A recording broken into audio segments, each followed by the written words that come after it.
আসসালামু আলাইকুম প্রিয় শিক্ষার্থী বন্ধুরা, আজকে আমরা ক্লাস 8 এর ইংলিশে গ্রামার এটা নিয়ে আলোচনা করব। আর পেজটা হলো 23।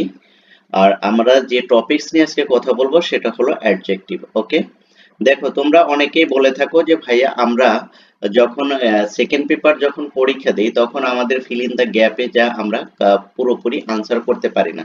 এর মূল কারণ কি জানো? কারণ হলো তোমরা পার্টস অফ স্পিচের যে এইগুলো রয়েছে, পজিশন গুলো রয়েছে সেন্টেন্সে, সেগুলো তোমরা ভালোভাবে আইডেন্টিফাই করতে পারো না। দেখা গেল একটা জায়গা তোমাকে অ্যাডজেক্টিভ দিতে হবে, সেখানে তুমি নাউন বসিয়ে দিয়েছো, ঠিক আছে? যার কারণে কিন্তু তোমাদের অনেক কি পরিচিত গ্যাপ, ইয়েতে আনসার কি পরিচিত গ্যাপগুলো তোমাদের কমন থাকা সত্ত্বেও তোমরা কি করতে পারো না, বক্স থেকে সঠিক ইটাকে শব্দটাকে তোমরা প্যাটার্ন ওয়াইজ তোমরা ফালাতে পারো না, যার কারণে কিন্তু তোমাদের অনেকটা ভুল হয়ে যায়।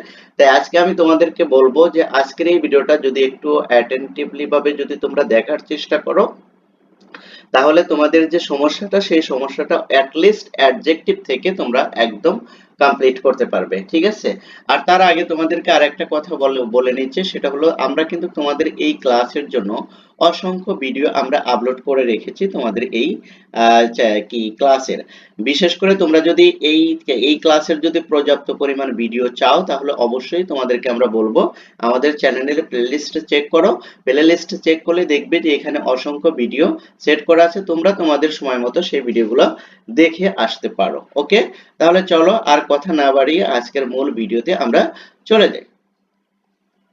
এদিকে খেয়াল করো, অ্যাডজেক্টিভ। অ্যাডজেক্টিভ কি? অ্যাডজেক্টিভ হচ্ছে হলো তোমার কি কি পার্টস অফ স্পিচের একটা গুরুত্বপূর্ণ অংশ, তাই না? এবার দেখো অ্যাডজেক্টিভটাকে আমাদের কি করতে হবে, বুঝতে হবে যে অ্যাডজেক্টিভ দ্বারা মূলত কি বোঝায়। অ্যাডজেক্টিভের কাজটা হচ্ছে হলো নাউন এবং প্রোনাউনের কি করবে, দোষ গুণ বোঝাবে। অর্থাৎ নাউন এবং প্রোনাউন এর দোষ গুণ বোঝানোর কাজটাই হচ্ছে হলো অ্যাডজেক্টিভের কাজ, তাই না? যদি সংক্ষিপ্তভাবে আমরা যদি মনে রাখতে চাই, তাহলে আমরা এতটুকু মনে রাখবো যে পার্টস অফ স্পিচের নাউন প্রোনাউনের দোষ গুণ যেটা বোঝায় সেটাই হচ্ছে হলো অ্যাডজেক্টিভ। ওকে, তাহলে দেখো এইদিকে একটু খেয়াল করো, হোয়াট আর অ্যাডজেক্টিভ? অ্যাডজেক্টিভ কি? You must have read about adjective in your previous class.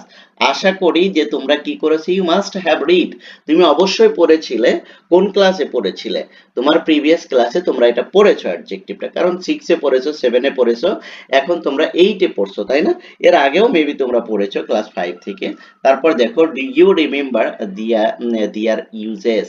তুমি কি এগুলো তোমার এগুলোর ব্যবহারের দিকে তোমার কোনো মনে আছে, বা তুমি কি মনে করতে পারো? লেটস চলো যাই, read the story below and underline the adjective. তাহলে চলো আমরা স্টোরিটা পড়ি এবং আন্ডারলাইন কৃত ওয়ার্ডগুলো আমরা অ্যাডজেক্টিভ গুলো সিলেক্ট করি। ওকে, দেখো ইউনিভার্সাল রবীন্দ্রনাথ, এটা খেয়াল করো এখানে।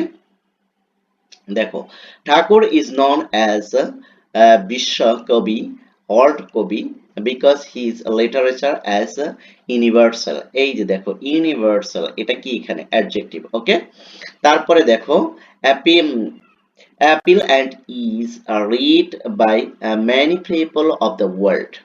His translation of Gitanjali song offering on him the Nobel Prize in Literature in 1913. তারপর দেখো এখানে বলছে Rabindranath dearly loved the land, rivers, people and natural। এই যে ন্যাচারালটা কি অ্যাডজেক্টিভ হিসেবে এখানে কাজ করছে। ওকে, তারপরে দেখো এই যে এখানে কি বলছে, বিউটি, তারপরে এই যে রুরাল, এটাও অ্যাডজেক্টিভ হিসেবে কাজ করছে। তারপর সোসাইল, এখানে কি অ্যাডজেক্টিভ হিসেবে কাজ করছে। তারপর গোল্ডেন, এটাও অ্যাডজেক্টিভ হিসেবে কাজ করছে। তারপর দেখো কালারফুল, অ্যাডজেক্টিভ হিসেবে কাজ করছে। দেখো in pairs discuss the following question. দেখো এগুলো তুমি কি করবা, এগুলো তুমি হোমওয়ার্ক হিসেবে করবা, ঠিক আছে? হোমওয়ার্ক হিসেবে তুমি প্র্যাকটিস করবা। এগুলো তুমি কি হিসেবে প্র্যাকটিস করবা? হোমওয়ার্ক হিসেবে প্র্যাকটিস করবা। দেখো এর সাথে আমরা এই যে আরেকটা ক্লাস তোমাদের সাথে অ্যাড করে দিচ্ছি, যাতে তোমাদের বোঝাটা অনেকটা সহজ হয় এবং তোমরা প্র্যাকটিসটা ভালোভাবে করতে পারো। দেখো identify the appropriate adjective from the dialogue below. দেখো এই ডায়লগের নিচে কোনগুলো অ্যাডজেক্টিভ সেটা তুমি কি করো, ফাইন্ড আউট করো। দেখো এই যে এখানে আমরা ফাইন্ড আউট করব, এতে কি বলছে দেখো, good evening, I am reading a book by Rabindranath Tagore. What is the name of the book, what is the name of the book, তাই না? কি বই পড়েছিল? Good evening. তারপরে দেখো এই যে এখানে আমরা আন্ডারলাইন করে দিয়েছি, এগুলো সবগুলোই কিন্তু অ্যাডজেক্টিভ, ঠিক আছে? এগুলো তোমরা একটু বোঝার চেষ্টা করো, তাহলে খুব সহজেই তোমরা কিন্তু এটা বুঝতে পারবে, ঠিক আছে? অ্যাডজেক্টিভটা এতটা কঠিন নয় যে তোমরা বুঝতে পারবে না, ঠিক আছে? তারপর দেখো, now let's try to describe the adjective. Adjective সম্পর্কে আমরা আরো কিছু জানার চেষ্টা করব। সেটা হলো, adjective are word that are used to describe nouns and pronouns and the qualify and identify them. For example, দেখো এটা আমি তোমাদেরকে আগেই বলেছিলাম যে অ্যাডজেক্টিভটার কাজটি হচ্ছিল নাউন এবং প্রোনাউনের দোষগুণ বোঝাবে, ঠিক আছে? সেটাই বলছে, he was wearing a blue shirt. এখানে দেখো এই যে ব্লু, ব্লু শার্ট, এটা কি? অ্যাডজেক্টিভ। এই যে বলছে here blue is an adjective, it is describing the noun shirt. Shirt এটা হলো নাউন আর এটা হলো অ্যাডজেক্টিভ, কারণ সে কি করছে, তার কাজটাই হলো, সে কি করার কাজ করা, সেটা হলো নাউন এবং প্রোনাউনের দোষ গুণ অবস্থা সংখ্যা পরিমাণ এগুলো বুঝাবে, ঠিক আছে?